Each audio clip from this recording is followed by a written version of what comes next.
കർത്താവ് നിന്റെ ഉന്നതമായ നാമത്തിന് സ്വസ്ഥം ചെയ്യുന്നു. കർത്താവ് നിന്റെ വിശുദ്ധ പൗരോഹിത്യത്തെ മഹത്വപ്പെടുന്നു. കർത്താവ് 40 വർഷം ഞാൻ അർപ്പിച്ച കുർബാനയുടെ യോഗ്യതയാൽ കൃപാസ്ഥാനത്താറെ ജീവനോടെ പ്രത്യക്ഷപ്പെട്ട പരിശുദ്ധ അമ്മയുടെ മാധ്യസ്ഥത്തിൽ ഞാൻ മക്കളെ ഈശോ നാമത്തെ ആശീർവദിക്കുന്നു. ഈശോ ഇന്നീ പ്രാർത്ഥനയുടെ കുരിശിൻ്റെ ഒരു ആശീർവാദം കിട്ടിയിട്ട് തങ്ങളുടെ ജീവിതത്തിൻ്റെ ഉത്തരവാദിത്തങ്ങൾക്ക് പോകാൻ ആഗ്രഹിക്കുന്നവരെയാണ് ഈശോ ഞാനിപ്പോൾ പ്രധാനമായിട്ട് ഓർക്കുന്നത്. ഇന്നത്തെ യാത്രകളെല്ലാം ഞാൻ ആശീർവദിക്കുന്നു. നിന്റെ ഓരോ സംസാരവും നീ ആരോടൊക്കെ നിന്ന് സംസാരിച്ചാലും അതെല്ലാം നിനക്ക് അനുകൂലമായി വരാൻ ഞാൻ ആശീർവദിക്കുന്നു. നീ രേഖകൾ ഒപ്പിടുമ്പോഴേ കർത്താവിൻ്റെ ആശീർവാദം ഞാൻ നിനക്ക് നൽകുന്നു. നീ ഒരു പുസ്തകം വായിക്കുമ്പോഴേ, നീ എഴുതുമ്പോഴേ, നീ ഒരു രേഖ കൈമാറുന്നത് എല്ലാ പ്രക്രിയകളെയും കർത്താവിൻ്റെ നാമത്തിൽ ഞാൻ ആശീർവദിക്കുന്നു. നീ ഇന്ന് ആശുപത്രിയിലാണ് പോകണമെന്നുണ്ടെങ്കിൽ നിന്റെ ഡോക്ടർ നിന്റെ വിഷയങ്ങളെല്ലാം കേൾക്കുകയും കൃത്യമായ മരുന്ന് നിനക്ക് നിശ്ചയിച്ചു തരികയും കൃത്യമായ പ്രിസ്ക്രിപ്ഷൻ നൽകുകയും നല്ല ഡയഗ്നോസിസ് നടക്കാൻ വേണ്ടി, ഷാർപ്പ് ഡയഗ്നോസിന് വേണ്ടി എല്ലാ രോഗികളെയും ഈശോ നാമത്തിൽ ആശീർവദിക്കുന്നു. കർത്താവേ, നീ കഴിക്കുന്ന ഭക്ഷണം ഇന്ന് നീ ചിലപ്പോൾ പ്രാർത്ഥിക്കാതെ കഴിക്കാമായിരിക്കും, പെട്ടെന്ന് കഴിക്കുമായിരിക്കും, സാരമില്ല. എങ്കിലും നീ ഓർത്താലും ഓർത്തില്ലേലും നീ ഇന്ന് കഴിക്കാൻ പോകുന്ന മുഴുവൻ ഭക്ഷണപദാർത്ഥങ്ങളെ, നീ ഇന്ന് കുടിക്കാൻ പോകുന്ന മുഴുവൻ പാനീയങ്ങളെ, ശുദ്ധവെള്ളം ഉൾപ്പെടെ കർത്താവിൻ്റെ നാമത്തിൽ പിതാവിൻ്റെയും പുത്രൻ്റെയും പരിശുദ്ധനാമത്തെ ആശീർവദിക്കുന്നു. എൻ്റെ ഡ്രസ്സുകളെ ആശീർവദിക്കുന്നു. നീ ഇന്ന് കർത്താവ് നിനക്ക് നീ ഇന്ന് ഉപയോഗിക്കുന്ന എല്ലാ ഓർണമെൻറ്റ്സുകളും കർത്താവ് ആശീർവദിക്കട്ടെ. നീ എവിടെയെല്ലാം പോകുന്നു, ആരോടെല്ലാം സംസാരിക്കുന്നു, ഇതെല്ലാം സ്ഥലങ്ങളിലേക്ക് പോകുന്നു, ഏതെല്ലാം വാഹനങ്ങൾ ഉപയോഗിക്കുന്നു, ഇതെല്ലാം വാഹനങ്ങൾ പൊതുവായാലും സ്വന്തമായാലും എല്ലാം നീ ആരോഗ്യത്തോടെ സുരക്ഷിതമായി തിരിച്ചു വരുന്നവരെ നിന്റെ യാത്രയെ ഞാൻ ആസ്വദിക്കുന്നു. നീ ഉത്കണ്ഠപ്പെടുന്ന വ്യക്തികളെ, സങ്കടപ്പെടുന്ന സാഹചര്യങ്ങളെ, അവര് തരുമോ ഇല്ലയോ എന്നുള്ള വിഷമങ്ങള്, നീക്കുമോ ഇല്ലയോ എന്നുള്ള ആശങ്കകള്, പിന്നെ വിവാഹ ഒരുക്കത്തിന് വേണ്ടി പോണവര്, വിവാഹ സമ്മതത്തിന് വേണ്ടി പോണവര്, ജീവിത പങ്കാളെ കാണാൻ വേണ്ടി പോകുന്നവര്, പിന്നെ കാഴ്ചകൾ, സംസാരങ്ങൾ എല്ലാം ആസ്വദിക്കുന്നു. പണത്തിന് വേണ്ടി പോകുന്നവര്, പണം വാങ്ങിക്കാൻ വേണ്ടി പോകുന്നവര്, ജോലി വാങ്ങിക്കാൻ വേണ്ടി പോകുന്നവര്, വീട് വെക്കാൻ പോകുന്നവര്, വാഹനം വാങ്ങിക്കാൻ പോകുന്നവര്, എന്തെല്ലാം സംരംഭങ്ങൾക്ക് വേണ്ടി ദൈവവേദന നീ പോകുന്നു.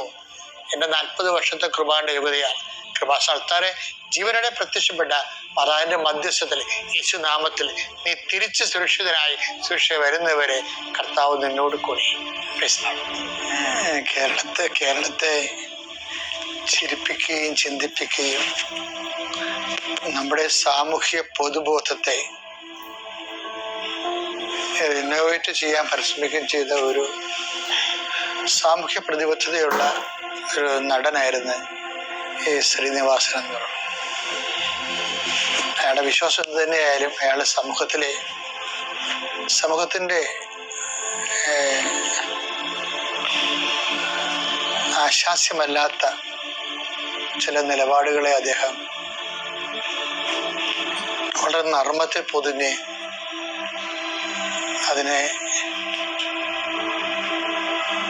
മനുഷ്യോചിതമായി ആക്കാൻ ശ്രമിച്ചിട്ടുണ്ടെന്നുള്ളതാണ് പൊതുവെ ഒരു വിലയിരുത്തൽ. ഇദ്ദേഹത്തെക്കുറിച്ച് ശാന്തിവിളയെന്നും പറഞ്ഞൊരു പ്രവർത്തകൻ, എൻ്റെ അടുത്ത് ഓർമ്മ ശരിയാണെന്ന് അറിയത്തില്ല, ഞാൻ പണ്ടങ്ങ് കേട്ടതാണ്, ഒരു നോട്ട് പറഞ്ഞിട്ടുണ്ട്. ഞാൻ ഇടയ്ക്ക് അതിനെക്കുറിച്ച് ചിന്തിച്ചത് ദൈവരാജ്യമായിട്ട് ബന്ധപ്പെടുത്തിയാണ്. നോട്ടെന്ന് പറഞ്ഞാൽ എന്താ വെച്ചാല്, ഈ ഇദ്ദേഹത്തിന് കുറെ പൈസ ഒരു നിർമ്മിതാവ് എക്സ്ട്രാ ആരോ കൊടുക്കാറുണ്ട്. അപ്പോഴ് ഒരു ഗുണ്ട ഇദ്ദേഹത്തെ കണ്ടപ്പോഴ് പറഞ്ഞു, ഞാൻ 15 ലക്ഷം രൂപയാണ്, അത് ഞാൻ വാങ്ങിച്ചു തരാം. അത് പകുതി 50-50 ആണ്. അപ്പൊ എനിക്ക് കിട്ടാക്കിടന്ന കാശാണ്, അത് ഇത്രയും കിട്ടി അത്രയും നല്ലതാണെന്ന് വിചാരിച്ചുകൊണ്ട് ഓക്കെ പറഞ്ഞു. എത്ര വിഷയമായാലും ലോകത്തിലെ മനുഷ്യര് അവരെന്ത് മൂല്യനിർണയങ്ങളെ നടത്തിയെന്ന് പറഞ്ഞാലും അവരുടേതായിട്ടുള്ള സ്വാഭാവികമായുള്ള സ്വകാര്യ വിഷയങ്ങൾ വരുമ്പോൾ അവർ ലോകത്തിന്റെ മിഷനറി ഉപയോഗിക്കും. അതൊന്നും നമുക്ക് ആശാസ്യമല്ല, അതൊക്കെ ബ്രാക്കറ്റിൽ കിടക്കട്ടെ. പക്ഷേ ആ രീതി ചെയ്തത് എങ്ങനെയാണെന്ന് വെച്ച് കഴിഞ്ഞാൽ കുറച്ച് ഇതിൻ്റെ നീ പൈസ വാങ്ങിച്ചോ, പകുതി എനിക്കും പകുതി നിനക്കും എന്നൊക്കെ പറഞ്ഞു. പക്ഷെ പിന്നീട് പൈസയെ കുറിച്ചൊരു അറിവില്ല. വർഷങ്ങൾക്ക് ശേഷം ഈ ഗുണ്ടയെ കാണാം.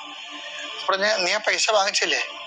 അപ്പൊ അദ്ദേഹം പറഞ്ഞ് എന്റെ കാശ് ഞാൻ വാങ്ങിച്ചു. അതാണ് വിഷയം. ആ 50-50 പറഞ്ഞതിന്റെ 50 ഗുണ്ടായിസം കാണിച്ച് പുള്ളി വാങ്ങിച്ചെടുത്ത്, മറ്റേ കാശ് അപ്പം കിട്ടിയിട്ടില്ല. ഇത് കേട്ടപ്പോ ഞാൻ ചിരിച്ചുപോയി. എന്താ കാര്യം വെച്ചാല് മനുഷ്യൻ ദൈവത്തോട് പലപ്പോഴും ഇടപെടുന്ന രീതി ഇതാണ്. ഈ രീതി ഇങ്ങനെയാണെന്നുള്ളത് ഈശോയ്ക്ക് നല്ലോണം അറിയാമല്ലോ. അതുകൊണ്ട് ഈശോ എന്താ പറഞ്ഞത്? ആദ്യം ദൈവത്തിന്റെ കാര്യങ്ങൾ ചെയ്യണം, അതിനുശേഷം ഇപ്പൊ മനുഷ്യന്മാർ ചെയ്യണത് ആദ്യം അവന്റെ കാര്യം, അതിനുശേഷമാണ് താൻ ആർക്ക് വേണ്ടിയാണോ ആ ജോലി എടുത്തത് അവന്റെ കാര്യം സെക്കൻഡ്. അപ്പൊ ഇത് മനുഷ്യൻ ഇങ്ങനെ ചെയ്യുമെന്ന് അറിയാം, ഈ പ്രയോജനം അറിയാവുന്നതുകൊണ്ട് ഈശോ എന്താ പറഞ്ഞത്? ആദ്യം ദൈവരാജ്യത്തെയും അങ്ങനെ അത് മനസ്സിലാക്കണ്ടേ. 6:33 നിങ്ങൾ ആദ്യം അവിടുത്തെ രാജ്യവും അവിടുത്തെ നീതിയും അന്വേഷിക്കുക, അതോടൊപ്പം മറ്റുള്ളവയെല്ലാം നിങ്ങൾക്ക് ലഭിക്കും. അപ്പൊ എപ്പോഴും നമ്മൾ ശ്രദ്ധിക്കണം, ഉടമ്പടിയിലായാലും ശ്രദ്ധിക്കേണ്ടത് ഫസ്റ്റ് പോർഷൻ ദൈവത്തിന്റെ കാര്യം. ചില പറയും അടയാളം കാണട്ടെ, ജോലി കിട്ടട്ടെ, വിവാഹം നടക്കട്ടെ, അത് കഴിഞ്ഞിട്ട് ഞാൻ ആത്മീയ ജീവിതം അനുഭവിക്കാന്ന് പറഞ്ഞാൽ അത് ഈ മർത്തപ്പന്റെ ഗുണ്ടയുടെ അവസ്ഥയാണ്. ഈ സ്വയം ഗുണ്ടയായി ദൈവത്തിന്റെ സന്നിധിയിൽ അവതരിച്ച് സ്വയം അപഹാസ്യരാകരുത്. ഉടമ്പടി എടുത്തിരിക്കുന്നവര് അറ്റ് എനി കോസ്റ്റ് ദൈവത്തിന്റെ വചനങ്ങൾ അവൻ പറയണ പോലെ ചെയ്തുകൊണ്ട് ആ വിഷയത്തിന് തീരുമാനം ആദ്യം ഉണ്ടാക്കണം.